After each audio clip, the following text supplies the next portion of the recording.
Just last week, during my final days at home before heading back to college, something unsettling happened. I'm still debating whether to even share it, but I can't shake the feeling that something might be amiss back at the house. My parents, after years of discussion, finally downsized and moved after I graduated high school. Their decision to move coincided with my departure for college, meaning I'd only been to the new house a handful of times. They gave me a basic tour when they first bought it, pointing out rooms and explaining the quirks of an older home. One detail they were very clear about was the lack of a basement. The house only had a crawl space for utilities. Given their certainty, I never questioned it. My parents left for a week-long vacation the night before, leaving me with the house to myself. It was on Tuesday that I first noticed something strange. I was in bed, trying to fall asleep, when I heard a consistent tapping sound coming from directly beneath the floor, steady in both rhythm and volume. Just last week, during my final days at home before heading back to college, something unsettling happened. I'm still debating whether to even share it, but I can't shake the feeling of what might be occurring back at the house. My parents had moved after I graduated high school, a move they'd been discussing for years as they planned to downsize. They finally made the move once I was off to college, which meant I'd only visited the new place a few times. My parents had given me a basic tour when they first bought it, showing me where everything was and explaining some of the quirks of an older home. One detail they emphasized was that the house didn't have a basement, only a crawl space for utilities. They seemed very clear about this, so I never gave it another thought. Alone for a week after my parents left for vacation, my first unsettling experience occurred on a Tuesday. As I lay in bed, a persistent and uniform tapping sound emanated from directly beneath the floorboards. Initially, I attributed it to the heating system or settling pipes. However, the relentless nature of the sound quickly made me reconsider. My room is on the first floor, meaning the sounds were undeniably originating from underground. I got up and moved around, attempting to pinpoint the source, but the tapping seemed to resonate from everywhere below the floor. What made it truly disturbing was the knowledge that, according to my parents, there was nothing beneath the house but a crawl space. The unsettling thought of hearing sounds from an uninhabitable, subterranean area genuinely disturbed me. Eventually, the tapping ceased, and I was finally able to fall asleep. When I woke up the next morning, I figured that would be the end of it. I had probably just been hearing old house sounds where an animal scuttling around in the crawl space, but I was dead wrong. Later that night, around the same time, I started hearing that same tapping sound again, only this time it was noticeably louder. I explained it away and just went to sleep, but I remember feeling a lot more uncomfortable that night than the first, when the noises started up a third time in a row. I knew something was seriously wrong. There was a considerable escalation that night. Instead of just tapping, I heard dragging and scraping sounds too, like some kind of animal, raking its claws against something, and occasionally dragging something. That's the best way I can describe what I was hearing. I kept trying to rationalize what I was hearing against what I knew about the house. The logical part of my brain kept insisting there had to be a reasonable explanation, but I couldn't think of one. The sounds were way too clear and way too purposeful to dismiss away as normal house sounds anymore. I started wondering if maybe my parents had been wrong about the basement thing, or if there was some kind of utility access I didn't know about. Either way, it was freaky sitting in that dark room, with nothing but scraping and tapping to keep me company. The next morning I told my parents about what had been going on. Concerned about potential animal intrusion, my dad urged me to inspect the crawl space. Though hesitant, I had little choice. The entrance was inconveniently located beneath the porch, requiring me to get dirty. Despite holding my breath in fear, I found nothing, not even animals. My dad seemed satisfied, but I remained frustrated by the lack of explanation. I began searching for other possibilities, wondering if I'd missed an external access point or signs of animals elsewhere. While circling the house, I noticed a pile of old construction materials, lumber, tarps, concrete blocks, leaning against the side. They appeared to be remnants of past renovations, and I'd always overlooked them. I started moving the materials, thinking they might be concealing an animal entry point. What I uncovered was far more disturbing. Hidden behind the debris was a fully concealed storm door, partially painted over and clearly unused for a long time. It was a legitimate entrance. Upon opening it, I discovered concrete steps leading down into an unmistakable basement. I stood there in shock. My parents had been completely wrong about the house not having one. I didn't want to go down there. I really didn't. But I did. Anyway, in the limited amount of time I was down there, I realized two things. Someone had clearly been living in that basement, which I could tell from the empty food containers scattered about, and two, whoever had been living down there was not a normal homeless person, which I could tell from the markings that were scratched into the wood foundation. The sight of the basement was chilling. Tally marks and disturbing. Demonic drawings of twisted people and animals covered the pillars. It was the most unsettling scene I'd ever encountered, and I didn't stay a moment longer than necessary. I immediately called my parents, who were shocked to learn not only about the basement's existence, but also that someone had been living in it. My dad repeatedly asked if I was certain no one was currently there, and I assured him the coast was clear. They decided to cut their vacation short and return home right away. After hanging up, I rushed out to buy a heavy-duty padlock and secured the storm door from the outside, hoping to prevent the mysterious occupant's return. That same night, I was jolted awake by aggressive banging and rattling from outside. I instantly knew what it was. Someone was trying to force their way back into the basement, clearly frustrated by the new lock. The banging was so loud and violent that I feared the door might break. I froze, my heart pounding, unable to move.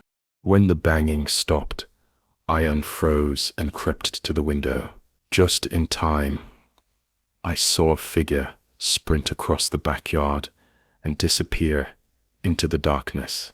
I couldn't make out any details, but seeing them flee made the whole situation feel terrifyingly real. The rest of the night was a blur of fear and shock. Despite my reluctance to admit it, the police conducted a thorough search of the house, including the basement, but found nothing. They could only promise increased patrols. My parents arrived the next day, insisting everything would be fine now that they were home, and that we'd find a permanent solution. They told me not to worry. I left for college the following morning, as planned, but I remained deeply unsettled. It felt wrong to leave my parents alone, especially with no information about the person who had been living in our house for an unknown duration. It's only been a few days since I left, and I've been anxiously awaiting an update from my parents. So far, nothing else has happened, but that hasn't eased my mind. I can't stop thinking about those awful markings in the basement, particularly the sadistic drawings. I can't imagine what that person was doing down there, and honestly, I'm scared something else is going to happen. I grew up in a small town a few miles from the Montana-Idaho border. I was on the Montana side. Nothing much ever happens out here, and honestly, that's part of why I never left. This happened a really long time ago, before the whole world had a cell phone and was chronically online. To be honest, my area hasn't changed much at all since then, which is part of the reason why what I'm about to tell you is so fresh in my memory. It was the very end of August, one of those final days of summer when you can already feel the seasons turning. That morning, I was driving my usual road to work, just a 2-lane stretch of highway that cuts through farmland and low hills. Around 15 minutes out, I spotted a car pulled off on the shoulder. An old light blue sedan sat abandoned on the shoulder of the road, looking as though it had been there for a while. There were no hazard lights on, and no one was visible outside or inside the vehicle, which was angled slightly towards a ditch. Despite the strangeness, I, being the helpful sort, didn't initially find it alarming. Breakdowns happen, and people often walk off for help in these rural areas. I figured someone had car trouble and headed to the nearest farmhouse, so I continued my commute to work. Later that day, on my way home, I saw the same car in the exact same spot. This time, however, the driver's side door was wide open, the detail I was certain hadn't been present that morning. I slowed down again, but still no one was around. This time, I didn't ignore it. I pulled over, found a signal, and called the non-emergency line, reporting what I'd seen. The operator thanked me and said someone would investigate. The next morning, the car was gone, and I thought that would be the end of it. About a week later, a local news report caught my attention. The police were investigating a missing person case involving an abandoned vehicle found on a rural stretch of highway just outside town. The details matched my experience perfectly. I turned up the volume, learning the car belonged to an out-of-town man who never reached his destination. Strangely, authorities reported no signs of foul play and no witnesses. Skeptical of the media, I wasn't entirely convinced by the news report, but the eerie coincidence of my involvement was unsettling. I might have been the first, or even the only person to report that car. The incident nagged at me. Not much happens in my neck of the woods, and this was too peculiar to ignore. The next morning, I called my brother Benjamin, a local firefighter in a nearby town. We often hear about similar incidents due to the close communication between police and fire departments. I asked Benjamin if he had any information from the police. He confirmed they'd received a memo about the abandoned vehicle and missing person. I inquired about a search, and he thought they'd likely organize one. With his limited details, I suggested we help, perhaps even getting some of his fellow firefighters involved. He was initially confused by my investment, but I eventually convinced him, though I wasn't entirely sure why I was so adamant myself. Perhaps a personal connection. I left the coordination of the search to Benjamin, unsure how we'd work with the police.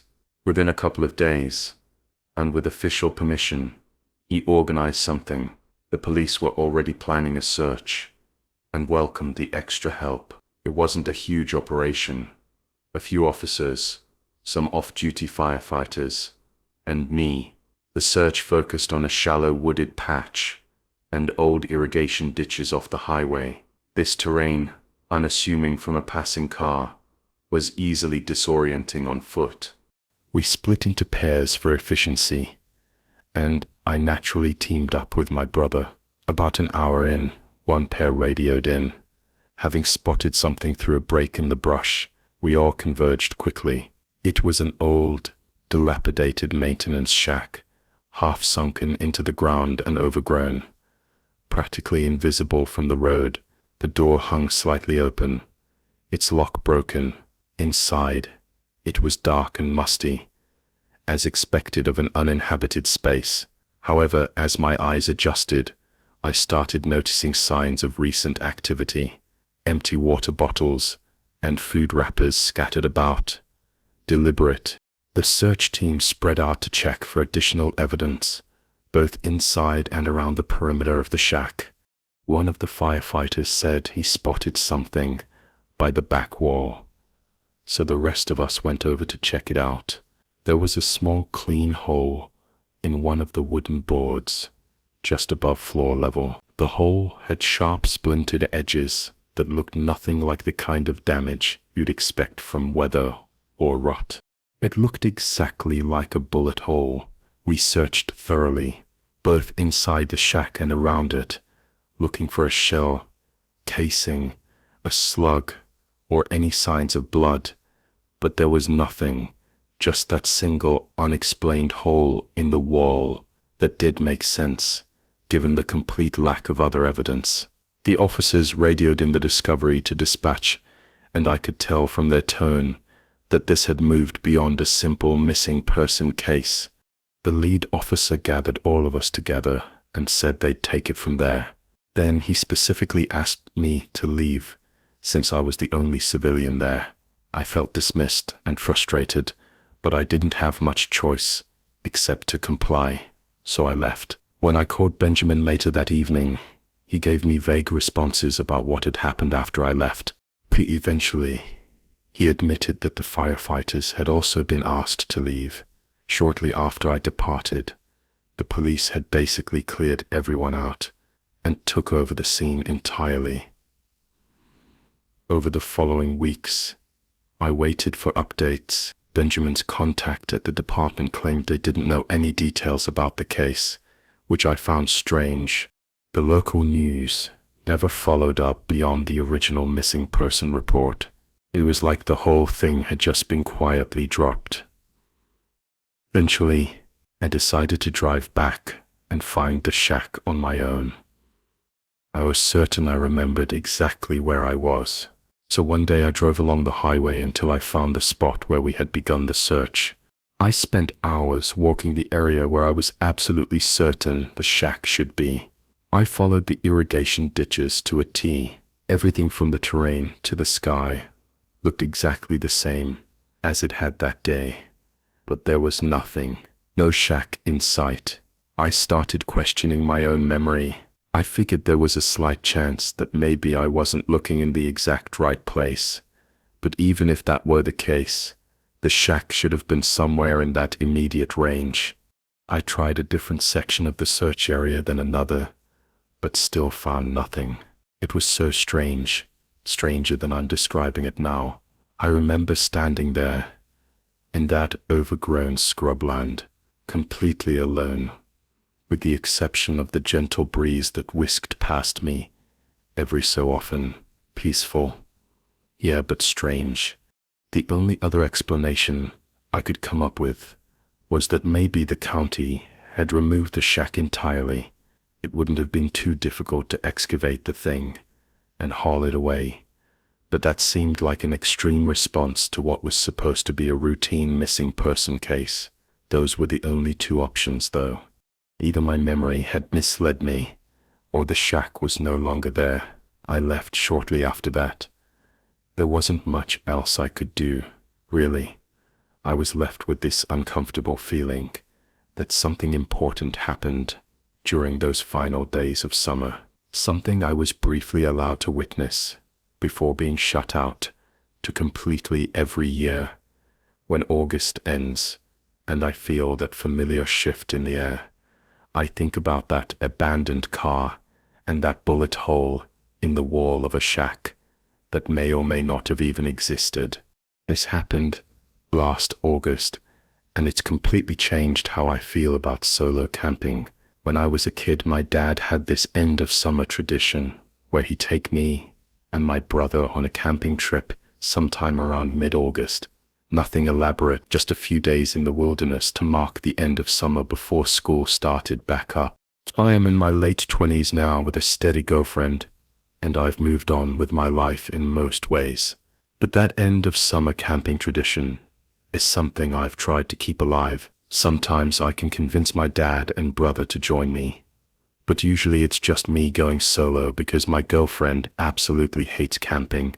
I don't want to drag her somewhere. She'll be miserable for 3 days, so I've gotten used to the solitude. For this particular trip, I'd found what looked like a perfect spot on Google Maps. Some random isolated clearing that wasn't a registered campsite or anything official. It was far enough away from any roads or trails that I figured I'd have complete privacy for a few days. I like the idea of actually being alone out there, not surrounded by RVs and families with screaming kids like at the official sites. I downloaded the map so I'd be able to access it without service, something I always make sure to do. The hike-in took maybe 2 hours. I'm in decent shape, but I was carrying all my gear, so I took my time. I hiked until I found a suitable place to pitch my tent. It was pretty much exactly what I had been hoping for. A nice flat area surrounded by thick pine forest, with a little clearing that gave me a good view of the sky. That first night was perfect. Honestly, just me, my thoughts, and nobody asking me about work or when I was getting engaged or any of that. I made a small fire, cooked some freeze-dried pasta thing that actually wasn't half bad, and did some stargazing. The next morning, I decided to hike to a nearby river I'd spotted on my map. I figured I'd try to catch a fish for dinner. It would feel more authentic than just eating the packaged food I'd brought for the whole trip. Plus, it would kill some time. And out there, you've got nothing but time.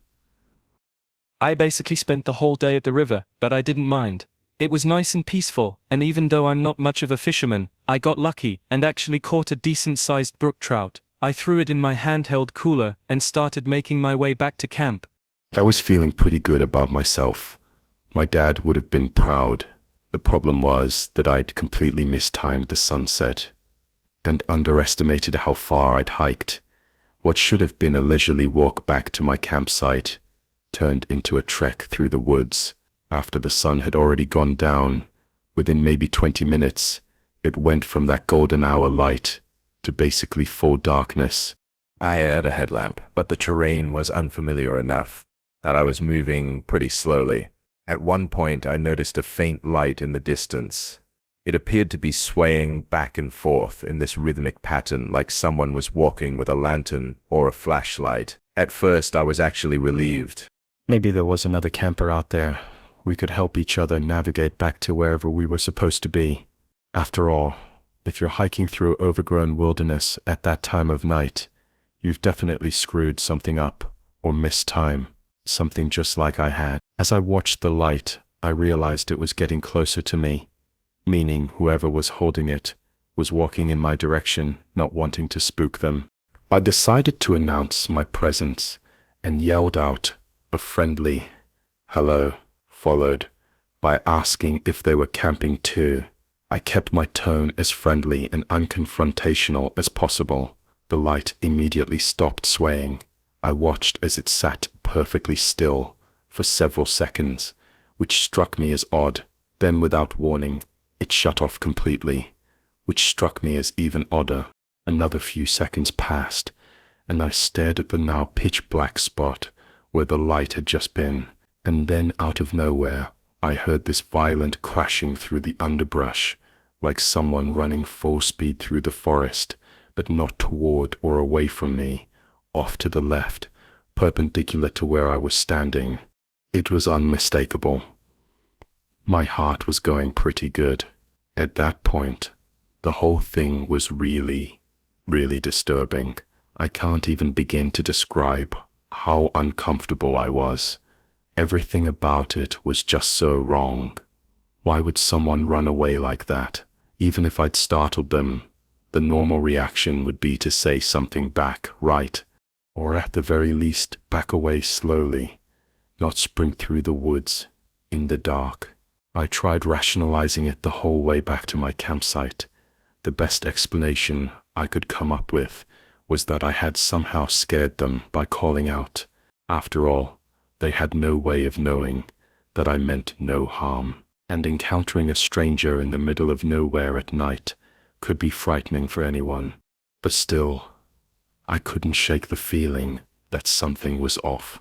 The secluded nature of the area made it unlikely that there would be other campers around, and most people would at least respond when someone called out to them, let alone in a friendly way. I picked up the pace and made it back to my campsite, but I was so unsettled that I didn't even bother making a fire to cook the fish.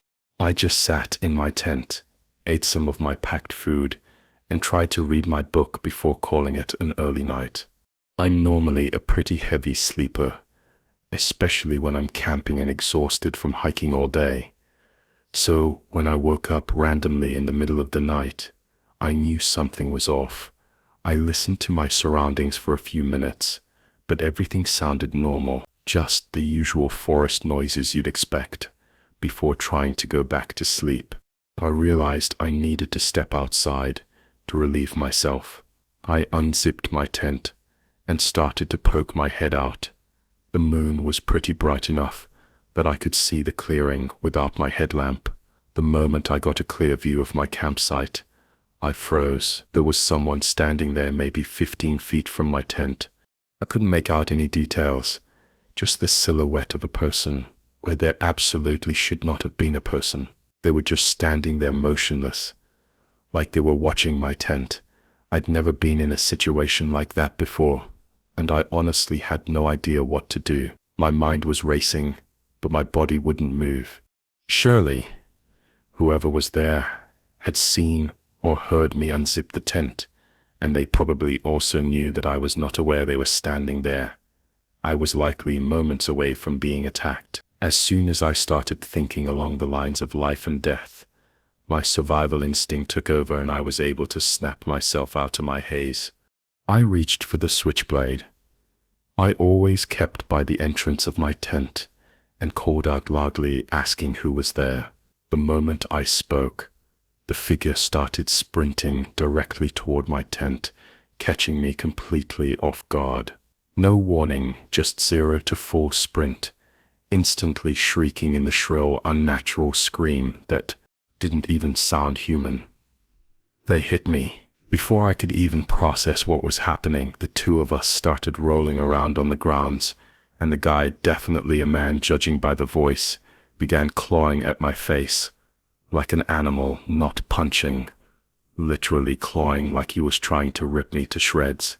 I managed to get the switchblade between us and sliced at his hand before dropping it in the struggle.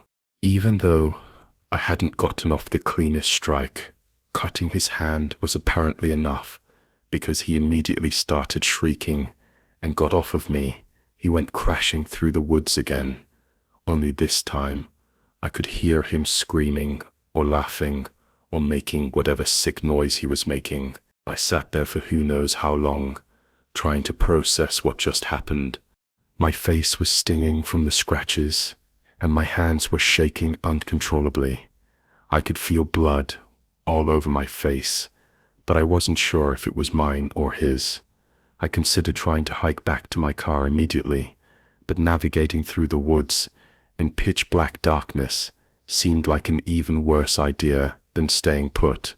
I only really had one option at that point: spend the rest of the night sitting in my tent, switchblade in hand, listening to every little sound and expecting the man to come back at any moment. It was the longest night of my life, but I eventually made it to daylight. The second there was enough light to see, I packed up my gear as quietly as possible and hiked back to my car at a significantly faster pace than I had been going. On the way in, as soon as I got to my car, I sped out of there without another thought. I thought about calling the police, but what would I even say? Some guy attacked me in the woods, where I was camping illegally. It probably would have just told me that's what I get for camping alone in remote spots, so I didn't the whole drive home. I kept thinking about how close I'd come to something really bad happening. If I hadn't had that knife, or if the guy hadn't run off when I cut him, things could have ended very differently. But that's not even the craziest part. The thing that still makes my head is just the fact that he was even there. Like, he obviously wasn't camping, and he obviously wasn't a normal person. That much was clear from the fact that he tracked me down in pitch black darkness and attacked me, and that scream, it honestly spooks me just thinking about how brutal it was. Definitely human, but twisted in some truly unnatural way. I haven't been solo camping since then, and I'm not sure I ever will again.